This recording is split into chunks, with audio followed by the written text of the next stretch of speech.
5 lý do Bạch Nguyệt phạn tinh của Bạch Lộc. Ngao Thụy Bằng, đại bạo ngày đầu lên sóng. Phim Bạch Nguyệt phạn tinh, Moonlight Mystic, được chuyển thể từ tiểu thuyết Bạch Thước Thượng Thần của tác giả Tinh Linh. Chung series với phim Thiên Cổ Quyết Trần, kể về chuyện tình sau này của Thiên Khải và Nguyệt Di.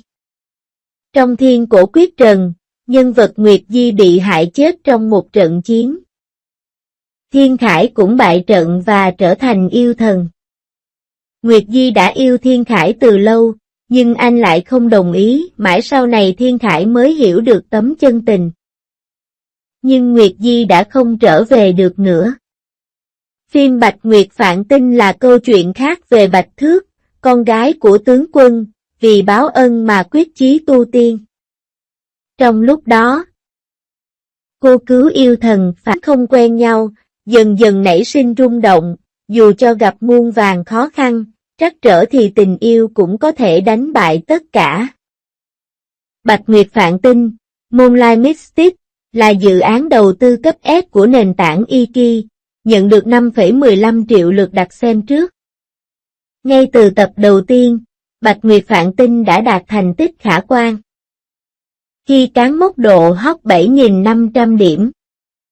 Phim gây chú ý khi được cầm trịch bởi Chu Duệ Bân, nam đạo diễn nổi tiếng, đứng sau thành công của các phim Tích Hoa Chỉ, Ninh An Như Mộng, Tinh Lạc Ngưng Thành Đường, Lê Hấp Đường Phèn, Tam Sinh Tam Thế Chẩm Thượng Thư, Ngự Giao Ký, Trường Ca Hành, Hương Mật Tựa Khói Sương.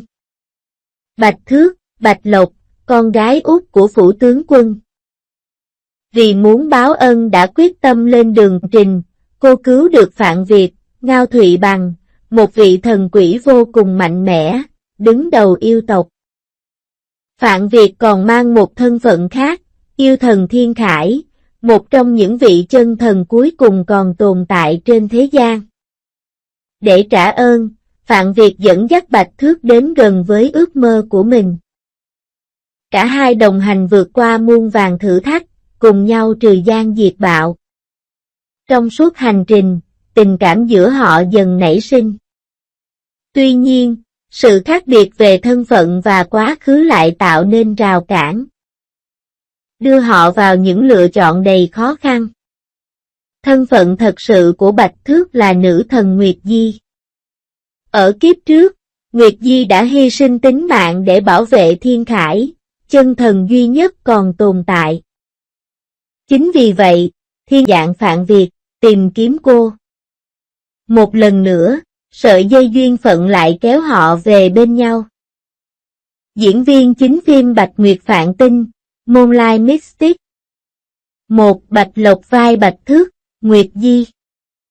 Bạch Lộc, tên thật Bạch Mộng Nghiên, sinh ngày 23 tháng 9 năm 1994, tại Giang Tô, Trung Quốc.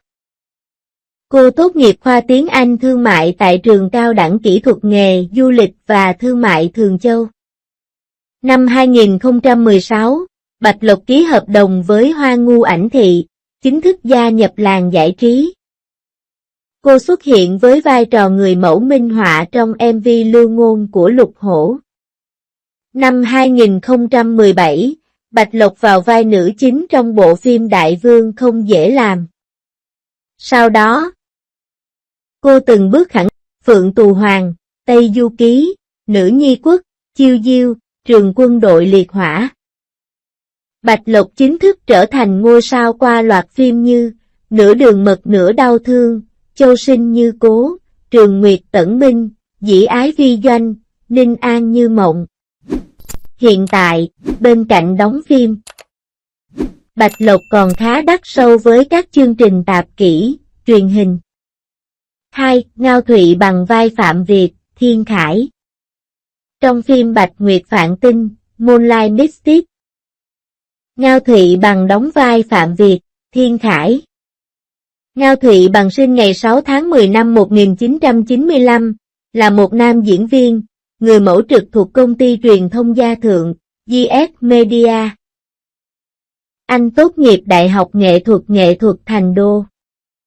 Năm 2010 tình yêu và bước chân vào lĩnh vực điện ảnh truyền hình. Đến năm 2023, anh được khán giả biết đến rộng rãi hơn qua vai diễn Lôi Vô Kiệt trong bộ phim Thiếu niên ca hành. Sở hữu nhan sắc nam thần, chiều cao lý tưởng 1m88, tính cách hài hước. Diễn xuất ổn định song dù đã tham gia đóng phim nhiều năm, nhưng tên tuổi Ngao Thụy Bằng vẫn cứ dậm chân tại chỗ. Các bộ phim tiêu biểu của Ngao Thụy Bằng từng tham gia có: Quốc tử giám có một nữ đệ tử, Mùa hoa rơi gặp lại chàng, Thiếu niên ca hành, Cô gái nhìn thấy duyên phận, Tân lên nhầm kiệu hoa được chồng như ý, Em đẹp hơn ánh sao. Trước khi phim ra mắt, Phan Nguyên Tác rất nghi ngờ và mang lên bàn cân so sánh vai diễn của Bạch Lộc. Đã xem Thiên Cổ Quyết Trần và quen thuộc với hình ảnh Nguyệt Di do La Thu Vận thể hiện, một thần quân tinh nghịch, xinh đẹp và đầy sức hút trong phim. 2. Bạch Nguyệt Phạn Tinh, Moonlight Mystic, nhận được nhiều lời khen ngợi về nội dung hấp dẫn, mạch phim nhanh, không dài dòng và nhạc phim bắt tai. Bên cạnh đó, màu sắc phim cũng được đánh giá là hợp lý, cộng với nhiều tình tiết hài hước, lôi cuốn người xem. 3. Vai Phạn Việt trong Bạch Nguyệt Phạn Tinh là vai chính đầu tiên của Ngao Thụy Bằng. Điều này đã khiến khán giả vô cùng háo hức và dành trọn sự chú ý cho anh. Ngay khi tạo hình nhân vật của Ngao Thụy Bằng, một yêu vương vừa bí ẩn lại vừa quyến rũ được tung ra. Fan đã hoàn toàn đổ gục vì sự đẹp trai của anh, cùng diện mạo chẳng khác. 4. Người xem đánh giá cao nhan sắc của cặp đôi chính. Đặc biệt phản ứng hóa học giữa Bạch Lộc và Ngao Thụy Bằng khá tự nhiên. Với chiều cao chênh lệch lên tới 23cm, Bạch Lộc trông nhỏ nhắn và dễ thương khi đứng cạnh Ngao Thụy Bằng. Cả hai tạo nên một cặp đôi ăn ý, đặc biệt, diễn xuất của Bạch Lộc trong phim được khán giả đánh giá cao, nhất là trong những cảnh khóc đầy cảm xúc. 5. Ngoài cặp đôi chính, phim còn thu hút sự chú ý nhờ vào dàn diễn viên đầy triển vọng, dù đều là những gương mặt mới nhưng ai cũng đều xinh đẹp và tài năng. Các nhân vật nổi bật như Đại Lộ Hoa trong vai Phục Linh, Thường Hoa Sâm vai Trọng Chiêu, Đại Tư vai Thường Mị, Lưu Lệnh Tư vai Loạn Chu, Lương Tuyết Phong vai Thần Dạ, Trương Hâm vai Thiên Hỏa, Trình Đào vai Tàn Sơn Mộ Cửu và Phan Quân Nhã vai Linh Lung.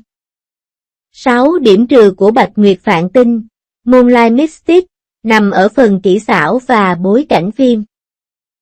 Khán giả cho rằng bối cảnh phim chưa được đầu tư kỹ lưỡng, thậm chí còn sử dụng lại các bối cảnh cũ từ những bộ phim trước đó.